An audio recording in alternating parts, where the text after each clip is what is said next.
Hi there, my name is Ethan Rotnem, and this is my submission for Physics 2212, Lab 1. We'll begin with an introduction. Essentially, in this lab, we had to decide what the amount of charge on the charged piece of tape was. To do so, we prepared charged tape, and we observed the interactions with other pieces of charged tape and also neutral objects. From these observations, we were able to experiment and use grounding physics principles to figure out what the charge was on a piece of charged tape that allows it to float other pieces of tape. And we finally built a conceptual model using Python to showcase the entire system. In the end, we found that the charge on the tape is 5.1333 times 10 to the negative 9 coulombs. We have to first talk about some assumptions before we are able to go into the experiment and the calculations. First of all, we need to ignore air resistance on any moving object in this system. We must treat each piece of tape like a point charge with the charge focused to the center of the tape. And we have to also assume that since each U-tape was made in the same way, it was charged in the same way and has the same length, each U-tape also has the same evenly distributed charge. The principles we must discuss are the formula for gravitational force, F equals mg, and also the formula for electric force, F equals k q1 q2 over r squared. The constants for these formulas are listed below, and they will come back up later when we are doing our calculations. For the experiment, we essentially used a negatively charged pen to determine if the tape was positively or negatively charged.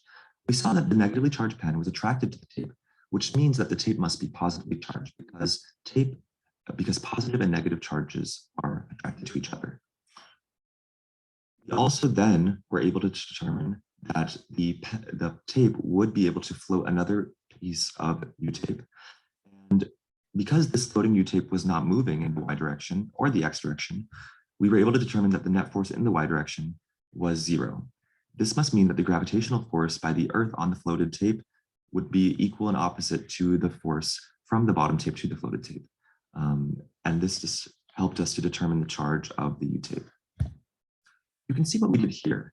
We first solved for the gravitational force, mg, and we found that is equal to negative 0.00196 newtons. And then we solved for the electric force from the bottom tape to the floated U-tape. We couldn't solve for it, obviously, because we don't have Q, but we were then able to equate the absolute values of these two equations and find that Q is equal to 5.133 times 10 to the negative 9 coulombs. We next solved for the amount of electrons on the tape.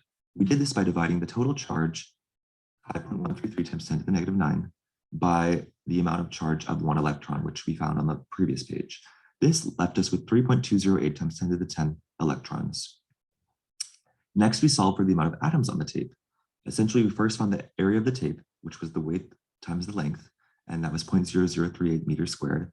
And then we found the area of the atom by treating each length of the atom as a side of a square and squaring that. Finally, we found the amount of atoms by dividing the area of the tape by the area of an atom and found that we had 3.8 times 10 to the 17th atoms.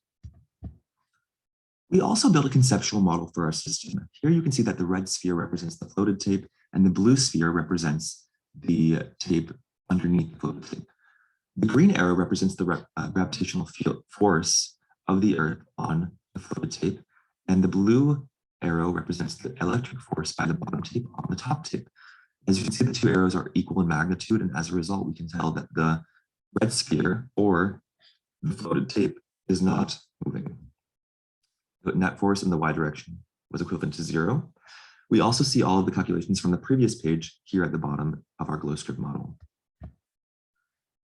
We do have more questions to answer. If electrons had positive charges and protons had negative charges, the underlying science would still be the same. Though we're calling the charges different things, we do also know that like charges will still repel and opposite charges will still attract. Thus, none of the observations will change. Also, it's important to handle the charge shapes as little as possible. To begin with, if the tape touches my hand or other objects, its positivity would be weakened. This is because tape touching neutral objects will allow the tape to depolarize and have a weakened electric charge. This would weaken all the interactions we observe and lead to the U-tape not floating as easily. It would also not be repelled from the pen as easily.